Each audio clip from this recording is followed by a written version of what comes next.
bola fosse entrar do outro lado, não entrou. Depois o Elton lançou na área, Germano cabeceou, mas cabeceou exato onde estava o goleiro. O goleiro defendeu. Outra chance do Sport, mesmo o Bahia recuado, estava dando espaço. Cabeçada de Wilson, que pegou de casquinha. E aí a bola resvalou e saiu.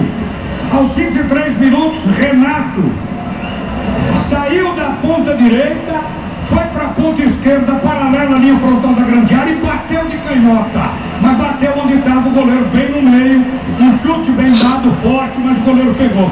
Aos 37, o Wilson novamente tem outra chance de bola cruzada por trás da defesa e perdeu o gol. E o Elton pegou na área aos 38 minutos depois, mas de cara pro gol. Chutou no zagueiro. Se ele chuta à esquerda do zagueiro, o canto estava aberto. Mas ele chutou mal e depois ficou pedindo pênalti, porque a bola teria resvalado no braço do zagueiro e foi bola na mão e não mão na bola. E aí aconteceu o gol. O gol do Sport estava maduro. O Roberto narrou aqui dizendo: o gol está maduro, que o Bahia não atacou mais. É tanto que eu não estou falando em chute do Bahia. O Bahia só chutou no gol do Sport depois que estava 1-1, já no fim do primeiro tempo. Então só estava dando Sport, mas o Sport estava perdendo o gol. E aí aconteceu de Marcelinho tentar entrar. Aquela história, não está golaço, hein, mano? Vou entrar com bola e tudo. Não, pode merecer esse gol, velho. Entrar na área com a bola controlada, 6 jogos pelo Sport. Nessa hora um zagueiro cortou a bola.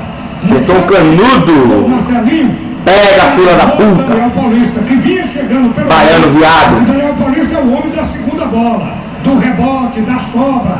E essa foi a bola da sobra. O Marcelinho foi entrar na área, o zagueiro cortou, caiu para Daniel. E Daniel pegou de